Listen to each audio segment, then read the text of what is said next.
బిడ్డలారా, ప్రభువైన యేసుక్రీస్తు వారి నామంలో మీ అందరికీ నా హృదయపూర్వకమైన వందనాలు చెల్లిస్తున్నాను. మీడియా ద్వారా ఈ వాక్యాన్ని ఆలకిస్తున్న మిమ్మలను ప్రభు బహుగా దీవించునుగాక.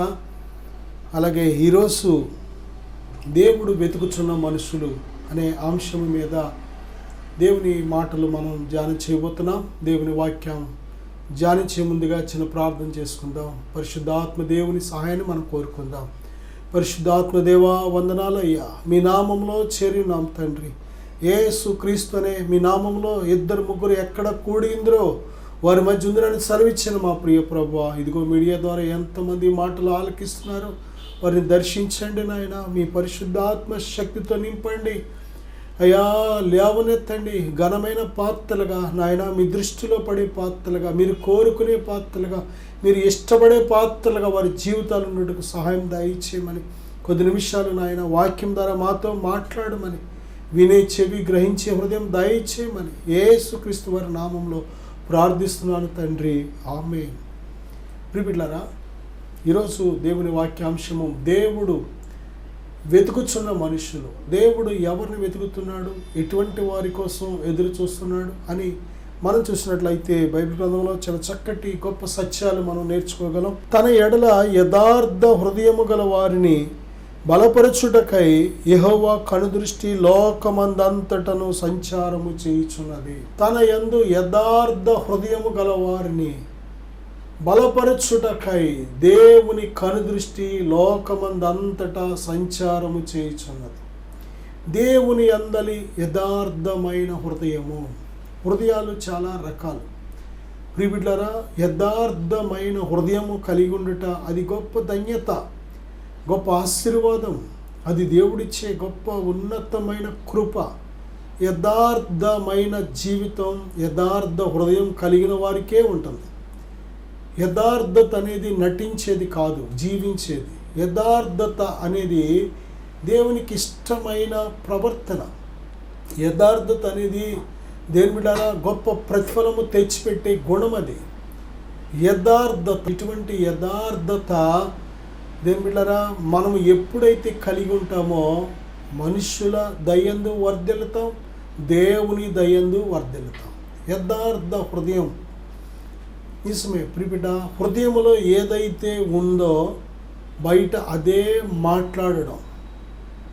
హృదయంలో మంచి ఉంది, నోటితో అదే మాట్లాడతాం, అలాగే అదే చేస్తాం లేక ప్రవర్తిస్తాం. యథార్థత అంటే హృదయంలో ఏదైతే మంచి మనసు ఉందో అదే మాటలు, మంచి మాటలు మాట్లాడడం, అలాగే ప్రవర్తన కూడా మంచిగా ఉండడం. ఇది యథార్థత. హృదయంలో ఒకటి ఉంది, నోటితో ఇంకోటి మాట్లాడుతున్నాం, చేసే పని ఇంకొకటి చేస్తున్నాం, యథార్థత లేదు. దేని బిడ్డ, యథార్థ హృదయము యథార్థమైన మాటలను నోటితో ఉత్పత్తి చేస్తుంది. యథార్థ హృదయము కలిగిన వాడే తన ప్రవర్తన కూడా, తన క్రియలు కూడా యథార్థముగా తన క్రియలు ప్రవర్తన కలిగి ఉంటాడు.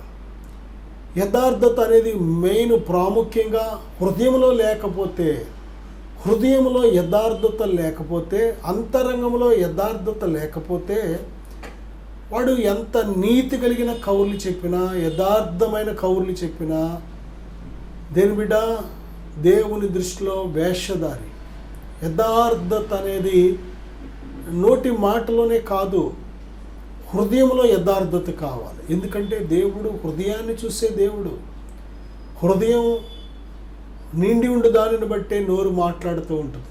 దేవుడు హృదయాన్ని బట్టే జీతం ఇస్తాడు, హృదయాన్ని బట్టే ప్రతిఫలం ఇస్తాడు. ఇస్కరియోతు యూదాలో యేసుక్రీస్తు ప్రభువుని అమ్మేయాలి అనే ఆలోచన, సాతాను ఆలోచన హృదయంలో కలిగి ఉన్నాడు. కానీ బయట ఏం చేస్తున్నాడంటే ప్రభు మీద ప్రేమ ఉన్నట్టు ముద్దు పెడుతున్నాడు వచ్చి. శిష్యుల అందరి దృష్టిలో ఎలాగున్నాడు అంటే, శిష్యుల అందరి దృష్టిలో మంచివాడిగా, ప్రభు అంటే చాలా ప్రేమ ఉన్నట్టు, చాలా గౌరవం ఉన్నట్టు వాడు మనుషుల ముందు నటిస్తున్నాడు. కానీ వాడు హృదయం అంతా కూడా లోపల ఏం జరుగుతుంది అంటే 30 వెండి నాణేలు తీసుకొని ప్రభువుని వారికి అప్పగించడానికి గుర్తుగా ఈయనే ప్రభు అని గుర్తు చెప్పడానికి ముద్దు పెడుతున్నాడు. లోపలంతా మీనింగ్ వేరు, బయటంతా మనుషులు కనిపించే మీనింగ్ వేరు. యథార్థత లేదు. ఇస్కరియోతు యూదా హృదయంలో యథార్థత లేదు. పేతురు జీవితంలో చూస్తే ఆయన ఎవరో నాకు తెలీదు, ఆయన ఎవరో నాకు తెలీదు, ఆయన ఎవరు నాకు తెలియదని 3 సార్లు కొడుకుసే లోపల బొంకాడు. కానీ హృదయంలో మాత్రం ప్రభు అంటే చాలా ప్రేమ ఉంది, ప్రభు అంటే చాలా ఇష్టం ఉంది. కానీ మనుషులకు భయపడి, పరిస్థితులకు భయపడి, తనను కూడా ఎక్కడ పట్టుకొని కొడతారేమో, చంపుతారేమో అని భయపడి తెలియదని బొంకాడు. చూడండి, మిగిలిన శిష్యులు చిచ్చి ఇంతకాలం మనతో ఉండి ఇప్పుడు ఇలాగా తెలియదని బొంకుతున్నాడు ఏంటి వీడు అని మిగిలిన వారి దృష్టికి ఒకవేళ అసహ్యుడుగా, అల్ప విశ్వాసిగా, ప్రేమ లేనివాడిగా కనిపించాడేమో. కానీ లోపల మాత్రం ప్రభు అంటే చాలా ప్రేమ, ఇష్టం. సమర్పించుకున్నాడు తన జీవితాన్ని. ప్రభువా, ఇదిగో మేము సమస్తం విడిచిపెట్టి నేను వెంబడించాం అంటున్నాడు. నిజమే. కారణం ఏంటంటే ప్రభు అంటే లోపల చాలా జెన్యూన్గా, యథార్థంగా ప్రేమిస్తున్నాడు. కానీ పరిస్థితులను బట్టి భయపడ్డాడు. అందుకే దేవుడు తనను తృణీకరించలేదు. పశ్చాత్తాపడి మళ్ళీ ప్రభు దగ్గరికి వచ్చినప్పుడు మళ్ళీ ప్రభు చేర్చుకున్నాడు. తన పరిశుద్ధాత్మతో నింపాడు. యథార్థత అనేది ఎప్పటికైనా నిన్ను రక్షిస్తుంది. యథార్థత ఎప్పటికైనా నిన్ను లేవనెత్తుతుంది. యథార్థవంతులు చిగురిస్తారు, యథార్థవంతులు దీవించబడతారు, యథార్థవంతులను బట్టి దేవుడు ఆనందిస్తాడు, యథార్థవంతుల ప్రార్థనకు దేవుడు జవాబిస్తాడు. యథార్థవంతులను బలపరచడానికే ఆయన కనుదృష్టి లోకమందంతటా సంచారం చేస్తుంది. యథార్థవంతుల్ని కాపాడడానికి దేవుడు తన దూతలను కూడా పంపిస్తున్నాడు. యథార్థవంతుల మొరకు, ప్రార్థనకు దేవుడు చెవియెగ్గుతున్నాడు. యథార్థవంతుల కోసం దేవుడు చూస్తున్నాడు. మన గృహాల్లో ఒకరి పట్ల ఒకరు యథార్థంగా ఉంటున్నామా? భార్య భర్త ఒకరి పట్ల ఒకరు యథార్థంగా ఉండాలి. తల్లి తండ్రి పిల్లలు యథార్థంగా ఉండాలి. రక్త సంబంధులు యథార్థంగా ఉండాలి. స్నేహితులు యథార్థంగా ఉండాలి. ఇరుగు పొరుగు యథార్థంగా ఉండాలి. యథార్థత మనకు కనబడదు ఈ లోకంలో. ఈ లోకం అంతా కూడా మోసముతో నిండిన లోకం. యథార్థంగా జీవించేవాళ్ళు ఎవరో, మోసగాళ్ళు ఎవరో కనుగొనడం కూడా చాలా కష్టం. ఎందుకంటే ఒకసారి యథార్థవంతుడు సైలెంట్గా ఉంటాడు. నటించేవాడు, యథార్థవంతుడుగా నటించేవాడు మనకి ముందు వరుసలో ఉంటూ ఉంటాడు. వాడిని నమ్ముతూ ఉంటాం. అమ్మో, ఇది చాలా యథార్థంగా సిన్సియర్గా మాట్లాడుతున్నాడు, చాలా జెన్యూన్గా అన్ని విషయాల్లో ఉంటున్నాడు వీడు అని గమ్ముని వాడికి అప్పగించామనుకోండి ఏదైనా పని, వాడు మోసం చేసేస్తాడు. నటించాడు వాడు. యథార్థంగా ఉన్నట్టు నటించింది, యథార్థవంతురాలుగా నటించారు వారు. కాబట్టే తర్వాత పరిణామాలన్నీ కూడా దుష్పరిణామాలు. యథార్థత హృదయంలో లేకుండా బయటికి నటించిన ఏది చేసినా ఇసుక మీద ఇల్లు కట్టుకున్నట్టే. హృదయంలో యథార్థత కావాలి. యథార్థవంతుల కోసం దేవుడు వెతుకుతున్నాడు. రెండవదిగా చూస్తే యోహాను సువార్త 4వ అధ్యాయం 23వ వచనంలో, అయితే యథార్థముగా ఆరాధించువారు ఆత్మతోనూ సత్యముతోనూ తండ్రిని ఆరాధించు కాలము వచ్చుచున్నది, అది ఇప్పుడును వచ్చి ఉన్నది, తన్ను ఆరాధించువారు అట్టివారే కావాలని తండ్రి కోరుచున్నాడు. దేవుడు ఆత్మ కనుక ఆయనను ఆరాధించువారు ఆత్మతోనూ సత్యముతోనూ ఆరాధింపవలెను. చూడండి, రెండవదిగా దేవుడు ఎవరి కోసం ఎదుగుతున్నాడు అంటే ఆత్మతో సత్యముతో ఆరాధించే వారి కోసం. దేవుణ్ణి ఆరాధించవలసిన విధానం కూడా అదే. దేవుణ్ణి ఎలాగ ఆరాధించాలి అంటే ఆత్మతో సత్యముతో ఆరాధించాలి. యోహాను సువార్త 4:24 కూడా దేవుడు ఆత్మ, దేవుడు ఆత్మ అయి ఉన్నాడు. 3 ఆత్మలు ఈ ప్రపంచంలో పనిచేస్తున్నాయి. ఒకటి దేవుని ఆత్మ, సృష్టికర్త అయిన దేవుడు, సర్వశక్తిమంతుడైన దేవుడు, సర్వోన్నతుడైన దేవుడు, సర్వాధికారి అయిన దేవుడు, ఆయన ఆత్మ అయిన దేవుడిగా ఉన్నాడు.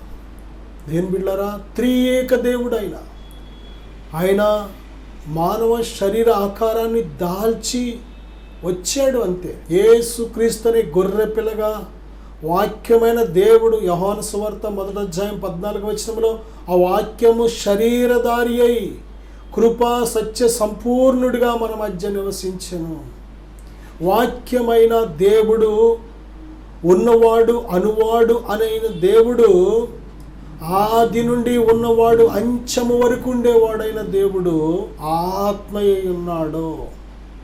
రెండవదిగా చూస్తే మానవ ఆత్మ, దేని బిడ్డలారా, డివైన్ స్పిరిట్. రెండోది హ్యూమన్ స్పిరిట్. దేవుడు మనలను ఆత్మనే దీపంతో దేవుడు వెలిగించాడు. ఆత్మ ఉన్నది, ప్రతి మనిషిలో ఆత్మ ఉన్నది. ఆత్మే మానవుడు, శరీరం కాదు. శరీరం మట్టిలో పెట్టేస్తారు, ఏదో ఒకరోజు మొన్నైనది వెనుకటి వల్లే మట్టికి వెళ్ళిపోద్ది. కానీ మానవుడు మాత్రం ఆత్మ ఉన్నాడు కనుక ఆత్మైన మానవుడు తను దయచేసిన దేవుని యొద్దకు వెళ్ళవలసింది. కానీ అందరూ దేవుని యొద్దకు వెళ్ళట్లేదు. ఎందుకు వెళ్ళట్లేదు అంటే వారికి ఇచ్చిన దేవుడిచ్చిన విలువైన జీవితాన్ని చిందరవందర చేసుకోవడం వల్ల, విశాలమైన మార్గం గుండా ప్రయాణించడం వల్ల నాశనానికి వెళుతున్నారని బైబిల్ మత్తయి సువార్త 7:13-14 స్పష్టంగా చెబుతుంది. కొద్దిమందే జీవాన్ని కనుగొని ఇరుకు మార్గంలో కష్టమైన నష్టమైన ఆయన కోరిన విధంగా జీవించి నిత్య జీవంలో ప్రవేశిస్తున్న వారు కొద్దిమందే. ప్రివిడ, ఇక్కడ మనం చూసినట్లయితే ఇక మూడవ ఆత్మ ఎవరంటే సాతాన్ స్పిరిట్, ఏవిల్ స్పిరిట్. ఒక్కటే కాదు, ఒక సాతాన్ అనేవాడు లీడర్గా ఉన్న వాడి కింద ఎన్నో దురాత్మలు ఉన్నాయి. సాతాను వాడి యొక్క సమూహాలు ఉన్నాయి. మనము పోరాడుచున్నది శరీరాలతో కాదు, దురాత్మల సమూహాలతో పోరాడుతున్నాం. ఆకాశ మండలం అందున్న దురాత్మల సమూహాలు. లూసిఫర్ అనే దేవదూత, వాడినే సాతాన్ అని, అపవాది అని, తంత్రగాడు, శోధకుడు, అబద్ధకుడు, ఘటసర్పం, ఎన్నో పేర్లతో పిలువబడుతున్నాడు. వాడి కింద ఎంతోమంది సైన్యాలు దేవదూతలు ఉన్నారు. వారందరూ కూడా గర్వంతో సాతాను నిజంగా మాకు లీడర్గా ఉంటే, వాడే దేవుడిగా ఉంటే మాకు ఎంత బాగుండని వారు కూడా తప్పిపోయారు కనుక ఆ గుంపు అంతటిని దేవుడు గెంటేసాడు. పరలోకం నుంచి దేవుడు వారికి ఇచ్చిన స్థానం నుంచి వారిని గెంటేశాడు. ఆ పడిపోయిన దేవదూతలే, ఆ పడిపోయిన దురాత్మలే, దేవదూతలే దురాత్మలుగా మారారు. వారి స్వభావం ఎప్పుడైతే చెడిపోయిందో దేవదూతనే పిలువబడ్డానికి వారికి యోగ్యత లేదిక. దురాత్మలుగా అంటే దుర్గుణాలు కలిగిన ఆత్మలుగా వారు మారిపోయారు. దుర్రా అంటే దుర్గుణాలు కలిగినదని అర్థం. దురాత్మ, దుర్గుణాలు. సాతానుగాడు దురాత్మ. వ్యభిచార మనసు మనిషిది కాదు, మనిషికి పుట్టేది కాదు. అది దుర్గుణం, దురాత్మ నుంచి వచ్చింది. త్రాగుడు మంచి గుణం కాదు, అది దుర్గుణం, సాతాను నుంచి వచ్చింది. దొంగతనం మనిషికి పుట్టేది కాదు, సాతాను నుంచి పుట్టింది, దుర్గుణం. అది దొంగతనం, హత్య దుర్గుణం, మంచి గుణం కాదు, అది దుర్గుణం. హత్య, ఆత్మహత్య మంచి గుణం కాదు, అది దుర్గుణం. చచ్చిపోవాలి, చచ్చిపోతే బాగుంటుంది, చనిపో. ఇది ఎవరి గుణం? సాతానుగాడి ప్రేరేపణ. ప్రిబిడ, చెడు మాటలు, చెడు చూపులు, చెడు నడకలు, చెడు ప్రవర్తన, చెడు జీవితం, దుర్గుణాలు అవన్నీ కూడా దుర్గుణాలు, దురాత్మ నుంచి వచ్చినాయి. మోసపోవద్దు. దేవుని ఆత్మలో దుర్గుణం ఉండదు. దేవుడు పరిశుద్ధుడు, నీతిమంతుడు, యథార్థవంతుడు. ఆయన పరిశుద్ధతను ప్రేరేపించే దేవుడు, నీతిని ప్రేరేపించే దేవుడు, ప్రేమమయుడు, ప్రేమను ప్రేరేపించే దేవుడు, క్షమించే దేవుడు, క్షమాపణ గుణాన్ని ప్రేరేపించే దేవుడు, దయగలిగిన వాడు, దయగలిగిన గుణాన్ని, దయాగుణాన్ని ప్రసరింపచేసే దేవుడు. ఆయన ఎంత సాత్వికుడు, దీన మనస్సు గలవాడు. ఆ గుణాలే మనకు ఆయన ప్రేరేపిస్తూ ఉంటాడు. ఓర్చుకో, క్షమించు, పరిశుద్ధంగా ఉండు, నీతిగా ఉండు, యథార్థంగా ఉండు. ఇది దేవుని స్వరం. దేని బిడ్డలారా, దేవుని ఆత్మ. రెండోది దురాత్మ, మూడోది మానవాత్మ. మనందరిలో కూడా దేవుడు ఆత్మను పెట్టాడు. ప్రతి మనిషి కూడా ఆత్మయే ఉన్నాడు. కాబట్టి ఈ నశించిపోయిన ఈ ఆత్మ ఆ దుర్గుణాల చేత సాతానుకు చోటిచ్చి, ఆ దుర్గుణాల చేత చెడిపోయిన మానవాత్మను రక్షించడానికి దేవుని కుమారుడైన ప్రభుని యేసుక్రీస్తు వారు ఈ లోకానికి వచ్చారు. ప్రిబిడ, ఆ దేవుడు ఆత్మ కనుక ఆత్మ అయిన దేవుణ్ణి ఎలాగ ఆరాధించాలి అంటే మన ఆత్మతోనే ఆరాధించాలి. ఆత్మతో సత్యముతో ఆరాధించాలి. ఆత్మతో ఆరాధించడం ఏంటి? దేని బిడ్డారా, మనము మాట్లాడుతున్న ప్రతి మాట కూడా నోట్లోంచి వచ్చే మాట, అది ఆత్మలోంచి వచ్చే మాట. ఆత్మన్నా హృదయమన్నా ఒక్కటే. హృదయంలో ఆలోచన లేకుండా నోట్లోంచి రాదు. మన ప్రతి కదలిక, ప్రతి మూమెంటు, ప్రతి మాట, ప్రతి శబ్దము హృదయంలో ఆలోచన పుడితేనే అది శబ్ద రూపంలో మాట బయటకు వస్తుంది. హృదయంలో అంటే ఆత్మలో. నోటితోనే మనం పాటలు పాడడం, దేవుణ్ణి స్తుతించడం, నోటితో గనపరచడం, అది నోటి నుండి వస్తుందా, ఆత్మలోంచి వస్తుందా? ఆత్మతో పాడుతున్నామా, పెదాలతో పాడుతున్నామా? ఒకసారి పరిశీలన చేసుకోవాలి. దీంటి వచ్చే నోట్లోంచి వచ్చే ప్రతిదీ హృదయంలోంచి వచ్చినప్పుడు మనం పాడే ప్రతి పాట హృదయంలోంచి రాకపోతే ఎక్కడి నుంచి వస్తుంది అని అడుగుతున్నారా? ఒకసారి ఆలోచన చెయ్యాలి. హృదయము ఏమాత్రము మారు మనసు లేకుండా, పాపాన్ని విడిచిపెట్టకుండా, ప్రభువైన యేసుక్రీస్తు వారి రక్తంతో కడగబడకుండా, హృదయంలో పాపం ఉంచుకొని మనము ఆరాధన చేస్తే, మనం పాటలు పాడితే అవన్నీ కూడా హృదయంలోంచి వస్తున్నాయా, నోటితో వస్తున్నాయా? ఒకసారి ఆలోచించండి. హృదయము మారు మనసు పొందకుండా, హృదయం పాపాన్ని విడిచిపెట్టకుండా, హృదయం చెడు ఆలోచనలు విడిచిపెట్టకుండా, నోటితో మనం చేసే ఆరాధన, ప్రార్థన, స్తుతులు, స్తోత్రాలు, గానాలు, ప్రతిగానాలు నోటిలోంచి వస్తున్నాయా, హృదయంలోంచి వస్తున్నాయా? దేని బిడ్డారా, ఈరోజు మోసపోతున్నాం. మనలను మనం మోసపరుచుకుంటున్నాం. పెదవులతో ఈ ప్రజలు నన్ను తమ పెదవులతో గనపరుచుచున్నారు కానీ వారి హృదయము నాకు దూరముగా ఉంది అని దేవుడు చాలా వేదన పడుతున్నాడు. మనం దేవుని స్తుతిస్తే, ఆరాధిస్తే మనకి చాలా మంచిది, దేవునికి చాలా సంతోషం. దేని బిడ్డారా, మన పిల్లలు మన దగ్గరకు వచ్చి ముద్దు పెట్టుకుని మా అమ్మ చాలా మంచిది అంటే ఆ తల్లికి ఎంత సంతోషమో. కని పెంచి పెద్ద చేసిన ఆ తల్లిని మా నాన్న మా అమ్మ మంచోళ్ళు అంటే ఆ తల్లిదండ్రికి చాలా సంతోషం. అబ్బో నా బిడ్డ ఏంటి పొగుడుతున్నాడు, ఏం కావాలి అని, వారికి ఏమి కావాలి అని ఆలోచిస్తారు వాళ్ళు. నిజమే దేని బిడ్డలారా, దేవుణ్ణి మనం ఏనాడైనా గణపరుస్తున్నామా? ప్రాణం ఇచ్చాడు, ఆత్మ ఇచ్చాడు, దేహం ఇచ్చాడు, తినడానికి ఇచ్చాడు, త్రాగడానికి ఇచ్చాడు, కట్టుకోవడానికి ఇచ్చాడు, ఉండడానికి ఇచ్చాడు, అన్నీ ఇచ్చాడు దేవుడు. ప్రతిరోజు ప్రతి క్షణము ఆయన ఇచ్చిన వాటితోనే మనం బతుకుతున్నాం. ఏనాడైనా మన బతుకులో ఈ నోటితో, ఈ పెదాలతో దేవుడు ఎంత మంచి దేవుడని అనగలిగామా? ప్రతిరోజు తింటున్నాం, తాగుతున్నాం, కట్టుకుంటున్నాం, అనుభవిస్తున్నాం, గాలి పీల్చుకుంటున్నాం, నీళ్లు తాగుతున్నాం, భోజనం చేస్తున్నాం, చక్కగా నిద్రపోతున్నాం. ఇన్ని అనుభవిస్తూ ఏ నాడైనా దేవుడిని స్తుతిస్తున్నామా? మనం దేవునిని స్తుతించుట మంచిది అని బైబిల్ పదే పదే చెప్పి. దేని బిడ్డలారా, నిజంగా దేవుని ఆత్మతో ఆరాధించాలి, మనం ఆత్మతో సేవించాలి.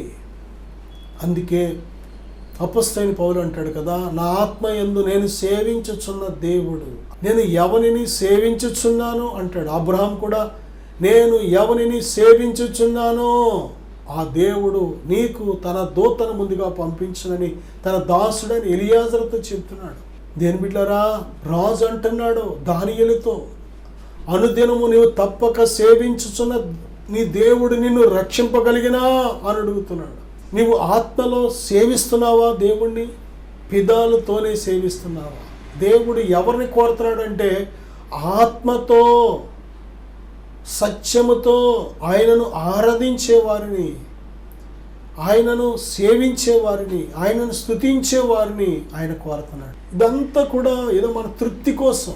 పక్క వాళ్ళు ఏమనుకుంటారో అలా అనకపోతే, చప్పట్లు కొట్టినట్టు నటించకపోతే, ఏదో మనం మాట్లాడుతూ పాట పాడినట్టు, పెదాలు కదిపినట్టు, ఏదో శబ్దం బయటకు వచ్చినట్టు, ఒక మొక్క అంటున్నట్టు, ఇది కాదు ఆరాధన. ఆత్మతో, ఆత్మలో కపటము లేకుండా, హృదయంలో పాపము లక్ష్యము లేకుండా, హృదయాన్ని కడుక్కొని, హృదయాన్ని ప్రభువైన యేసుక్రీస్తు వారి రక్తంతో కడుక్కొని నువ్వు ఎలాగ పాడినా దేవునికి ఇష్టమే. వచ్చిరాని పాటలు, నత్తి పాటలు, పిచ్చి పాటలు ఎలాగ పాడినని ఆయనకి ఇష్టమే. హృదయం కడుక్కోకుండా, హృదయంలో చెడుతనం ఉంచుకొని, హృదయంలో పాపం ఉంచుకొని, హృదయంలో అవిశ్వాసం ఉంచుకొని, హృదయంలో భక్తిహీనత ఉంచుకొని, హృదయంలో తిరుగుబాటు ఉంచుకొని నువ్వు పాటలు ఎంత అందంగా పాడినా, ఎంత చక్కటి స్వరాలతో, వినసొంపుతో, వాయిద్యాలతో పాడినా దేవునికి అసహ్యం. మోసపోవద్దు. దేవునికి అక్కర్లేదు అలాంటి ఆరాధన. దేవునికి అక్కర్లేదు. నిన్ను మోసపరుచుకునే ఆరాధన దేవుడికి ఎందుకు? నువ్వు సత్యముతో ఉంటే, నువ్వు ఆత్మతో చేసే, ఆత్మల కపటము లేకుండా ఉంటే, నువ్వు జెన్యూన్గా బ్రతుకుతూ దేవుణ్ణి సేవిస్తే దేవునికి చాలా ఇష్టం. మన పిల్లలు చిన్నప్పుడు వారికి భాష మాట్లాడడం రాలేనప్పుడు వచ్చిరాని మాటలు, నత్తి మాటలు, పిచ్చి పిచ్చి మాటలు మాట్లాడుతూ ఉంటారు. ఆ మాటలు తల్లికి తండ్రికి ఎంతో ఇష్టం, రికార్డ్ కూడా చేసుకుంటూ ఉంటారు. ఎందుకంటే జెన్యూన్, అవి యథార్థమైన హృదయంతో వస్తాం. వారికి ఏ పాపము, ఏ కల్మషం వారికి తెలియదు. కాబట్టి వారు ఏ నత్తిగా మాట్లాడిన దేవునికి ఇష్టం. కానీ పెద్ద అయిపోయిన తర్వాత, పెళ్ళిళ్ళు అయిపోయి పిల్లలు పుట్టేసిన తర్వాత అమ్మా నాన్న దగ్గరికి వచ్చి చాలామంది మాట్లాడుతూ ఉంటారు, కొడుకులు కూతుళ్ళు. అమ్మా బాగున్నావా? కానీ లోపలంతా వాడికి సరైన ప్రేమ లేదు. మనుషుల కోసం, ఏదో మొఖమాటం కోసం, మనుషులు ఏమనుకుంటారో అనుకొని, దేని బిడ్డారా, పెదాలతో, హృదయంలో నిజంగా ప్రేమ అయితే ఉండదు వాళ్ళకి. పెదాలతో బ్రతికుండగా అమ్మకే బాబుకి ముద్ద పెట్టరు, కానీ వాళ్ళు చచ్చిపోతే మాత్రం లక్షలు పెట్టేసి భోజనాలు, గిఫ్ట్లు. దేని బిడ్డారా, మోసపోవద్దు. హృదయంలో లేకుండా నువ్వు బయట ఎంత మేకప్ చేసినా మనుషులు అనుకుంటారు, అయ్యి బాబోయ్ ఎంత ప్రేమ, వాళ్ళ అమ్మ నానంటే ఎంత ఘనంగా చేశాడు దినాలు, బయట చెప్పుకుంటారు జనాలకు. అది దేవునికి నువ్వు అలా చేయక్కర్లేదు. వాళ్ళు బతికుండగా కాపీ 2 ఇడ్లీ పెట్టు, వాడికి చక్కగా ఒక్క ముద్ద పెట్టు, మనసారా వారిని పలకరించు. దేని బిడ్డారా, దేవుడు ఆత్మతో, సత్యముతో ఆయన ఆరాధించే వారి కోసం ఎదురు చూస్తున్నాడు దేవుడు. హెబ్రీ పత్రిక 11:6 విశ్వాసము లేకుండా దేవునికి ఇష్టుడైనట్టు అసాధ్యం. దేవుని యొద్దకు వచ్చేవాడు ఆయన ఉన్నాడనియు, తను వెదకు వారికి ఫలము దయచేవాడనియు నమ్మవలెను కదా. దేవుడు ఎవరి కోసం ఎదురు చూస్తున్నాడో తెలుసా? ఆయన యందు విశ్వాసం ఉంచిన వారు. దేని బిడ్డలారా, దేవుని యొద్దకు వస్తున్న మనము, దేవునికి ప్రార్థిస్తున్న మనము, ఆరాధిస్తున్న మనము, ఉపవాసం చేస్తున్న మనము, ఆయన కోసం సాక్ష్యం చెబుతున్న మనము, ఆయనను ప్రేమిస్తున్నామని చెప్పుకొనిచున్న మనము నిజముగా ప్రభువునందు విశ్వాసం ఉంచామా? ప్రభువుని నిజంగా నమ్మామా? భార్య మీద భర్త నమ్మకం. పనికి వెళ్తున్నాడంటే, ఉద్యోగానికి వెళ్తున్నాడంటే నమ్మకం. భర్త మీద భార్యకు నమ్మకం. ఆ నమ్మకం లేకపోతే కాపురాలు ఉండవు. పిల్లలు స్కూల్కి వెళ్ళినా, కాలేజీకి వెళ్ళినా, బయటికి వెళ్ళారంటే నమ్మకం. నా కూతురు మంచిది, నా కొడుకు మంచోడు, వాడు తప్పుడు పనులు చేయడు, నా కూతురు ఎటువంటి చెడు సాంగత్యాలు చెయ్యదు అనే తల్లికి తండ్రికి నమ్మకం. దేని బిడ్డారా, ఆ నమ్మకాన్ని బట్టే ఈరోజు ఇంకా ఈ భూమి మీద కుటుంబాలు, కాపురాలు, జీవితాలు నిలబడుతున్నాయి. కనీసం ఆ నమ్మకం కూడా లేకపోతే అసలు బ్రతకలేరు ఎవరు. ఆ నమ్మకం చాలా ప్రాముఖ్యమైంది. మనం ఆటో ఎక్కామంటే ఆటో నడిపే వ్యక్తి మీద నమ్మకం. మనం మటన్ షాప్కి వెళ్ళి మటన్ కొట్టించుకున్నామంటే ఆ మటన్లో ఎటువంటి పాయిజన్ ఆయన ఎక్కించడం దానికి, ఆ మటన్ తింటే మనం క్షేమంగానే ఆరోగ్యంగానే ఉంటాం, మంచిదే ఈ మటను అనే మటన్ షాప్ మీద నమ్మకం, చికెన్ షాప్ మీద నమ్మకం. కిరాణా షాప్కి వెళ్తే ఆ షాప్ వస్తువులన్నీ కూడా మంచిగా కడతాడు ఈయన, పాయిజన్ మనం చనిపోయేవి ఏమీ కట్టడో అని నమ్మకం ఆయన మీద. హోటల్కి వెళ్ళామంటే ఆ మంచినీళ్ళు కానీ, ఆ టిఫిన్ కానీ, లేకపోతే ఏది తిన్నా ఏది తాగిన నమ్మకం. నమ్మకం లేకపోతే ఎక్కడికి వెళ్ళాం, చుట్టాలింటికి వెళ్ళాం, బంధువులింటికి వెళ్ళాం, ఎక్కడికి వెళ్ళలేం. ఆఖరికి ఇంట్లో వాళ్ళు ఒకరు పెట్టిన భోజనం ఒకరు తినడానికి కూడా తినరు. నమ్మకం లేకపోతే. నమ్మకం అనేది చాలా ప్రాముఖ్యం. మనం అందరినీ నమ్ముతున్నాం, అన్నిటినీ నమ్ముతున్నాం, కానీ మనను సృజించిన దేవునిని, మన కోసం సిలువలో ప్రాణం పెట్టి చనిపోయి తిరిగి లేచిన దేవుని ఎందుకు నమ్మలేకపోతున్నాం? ఇన్ని ఆధారాలు దేవుడు ఇస్తున్నాడే. తను ఉన్నవాడు, అనువాడని, ఆయన సమస్తాన్ని సృజించిన దేవుడని ఇన్ని ఆధారాలు దేవుడు మనకిస్తుంటే ఎందుకు మనం దేవుడు నమ్మలేకపోతున్నాం? అందుకే దేవునికి ఆయనను నమ్మిన వారంటే చాలా ఇష్టం. దేవుని యొద్దకు వచ్చేవాడు దేవుడు ఉన్నాడనియు, తను వెదకు వారికి ఫలము దయచేవాడనియు నమ్మాలి కదా. నమ్మకం లేకుండా దేవుని యొద్దకు ఎన్ని సంవత్సరాలు వచ్చినా ఒక్క మేలు కూడా పొందుకోలేం. ఆవగింజంత విశ్వాసం అంటే చాలు, అలా వస్తా అలా పొందుకుంటాం, అలా వస్తా అలా పొందుకుంటాం, అలా వస్తా అలా పొందుకుంటాం. ఆవగింజంత విశ్వాసం కూడా ఉందని అనుకుంటున్నాం మనం. ఆవగింజంత విశ్వాసం ఏంటి? నాకు చాలా విశ్వాసం ఉంది, విశ్వాసం లేకుండా ఇన్ని సంవత్సరాలు వచ్చినా. అవును, విశ్వాసం లేకుండానే యేసుక్రీస్తు ప్రభు వారితో వందల వేల మంది వెంబడించారు. విశ్వాసం లేకుండానే ఆయన ముట్టుకున్నారు, ఆయన చేయి పట్టుకున్నారు, కాళ్ళు పట్టుకున్నారు, ఆయన దేహాన్ని, ఆయన వస్త్రాలు అన్నీ పట్టుకున్నారు. నమ్మకం లేదు కాబట్టి వారి బ్రతుకుల్లో ఏ కార్యం జరగలేదు. ఎక్కడి నుంచో వచ్చింది ఆవిడ, 12 సంవత్సరాల రక్తస్రావంతో నమ్మకంతో వచ్చింది. నేను ఆయన వస్త్రపు చెంగు ముడితే చాలు నేను బాగుపడతాను వచ్చింది, ముట్టుకుందే, బాగుపడింది, వెళ్ళింది దర్జాగా. నా సహోదరుడా, సహోదరి, ఎన్ని సంవత్సరాల నుంచి కాదు నీ భక్తి? యేసుక్రీస్తు ప్రభు వారిని ఎంతవరకు నమ్ముతున్నావు? నువ్వు నమ్మితే దేవుని మహిమను చూస్తావు. విశ్వాసం ఎప్పుడూ కూడా క్రియలతో కూడింది. నువ్వు నిజంగా విశ్వాసం అయితే క్రియలు ఎక్కడా? దేవుని యొక్క వాక్యాన్ని ఎంతవరకు మనం గైకొంటున్నాం? విశ్వాసానికి తగిన క్రియలు ఎంతవరకు మనం కలిగి ఉన్నాం? క్రియలు లేని విశ్వాసం మృతం, డెడ్ ఫెయిత్. విశ్వాసం ఉందనుకుంటున్నాం, కొన్ని విషయాలు చూసి ఇదే విశ్వాసం అనుకున్నాం. కాదు, అద్భుతాలు పొందుకునే విశ్వాసం వేరు. దేవునితో నడిచే విశ్వాసం, రక్షించే విశ్వాసం, నేను పరిశుద్ధపరిచే విశ్వాసం, నీ పాపాలను క్షమించే విశ్వాసం, ఇది వేరు. దేని బిడ్డారా, విశ్వాసము క్రియలు లేని విశ్వాసం మృతం. క్రియలు కలిగిన విశ్వాసం కలిగి దేవుని నమ్మినట్లయితే ప్రియ బిడ్డారా, మనము తప్పనిసరిగా ప్రతిరోజు అద్భుతమే, ప్రతి విషయంలో అద్భుతమే. దేవుని ఆత్మ నిన్ను విడిచిపెట్టరు. విశ్వాసము ద్వారా దేవుడు నీలో నివాసం ఉంటున్నారు. ఆయనను నువ్వు విశ్వసించినంత కాలం నిన్ను ఆయన విడిచిపెట్టరు. నీవు ఆయనను విశ్వసించినంత కాలం సాతానుగాడు నిన్ను టచ్ చేయలేడు. నీవు ఆయన విశ్వసించినంత కాలం మునగవు. నువ్వు పేతురు మునిగిపోవడానికి కారణం అవిశ్వాసం. ఎందుకు అవిశ్వాసం వచ్చిందంటే గాలిని చూశాడు, చుట్టూ ఉన్న చీకటిని చూశాడు, అలలను చూశాడు. అవును, ఈ లోకంలో అలలు ఉంటాయి, గాలి ఉంటుంది, చీకటి ఉంటుంది. వీటిని చూడడానికి కాదు దేవుడు నిన్ను పిలిచింది. ఈ భూమి మీద నువ్వు ఆయనను చూసి నడవడానికి పిలిచాడు. పేతురు అడిగాడు, ప్రభువా నీవే అయితే నేను కూడా నీటి మీద నడిచి రావడానికి సెలవిమ్మని. కానీ ఈరోజు నీ అంతటా నువ్వు అడిగి నడుస్తున్న నడక కాదు ఇది. దేవుడు నిన్ను పిలుచుకొని ఏర్పాటు చేసుకుని రా నా దగ్గరికి అని పిలిచాడు దేవుడు. నిన్ను పిలిచిన దేవుడు నమ్మదగిన దేవుడు, నిన్ను విడిచిపెట్టాడు ఆయన. నా సహోదరుడా, సహోదరి, చిన్న ప్రార్థన చేద్దాం. తండ్రి, ఇప్పుడే నీ బిడ్డలు బలపరచండి, వారి విశ్వాసాన్ని స్థిరపరచండి. మీరు ఎవరి కోసం వెతుకుతున్నారో నాయనా, ఆ గుంపులో మేము ఉండాలి, యథార్థవంతుల గుంపులో మేము ఉండాలి. ఆత్మతో సత్యముతో మిమ్మలను ఆరాధించే వారి గుంపులో మేము ఉండాలి. ఆత్మతో సత్యముతో మిమ్మలను ఆరాధించే వారి గుంపులో మేము ఉండాలి ప్రభువా. అలాగే నాయన విశ్వాసి గుంపులో మేము ఉండాలి ప్రభువా. నీ బిడ్డలు ఆ విధముగా స్థిరపరచమని, బలపరచమని యేసుక్రీస్తు నామములో ప్రార్థిస్తున్నాను తండ్రి. ఆమేన్. God bless you.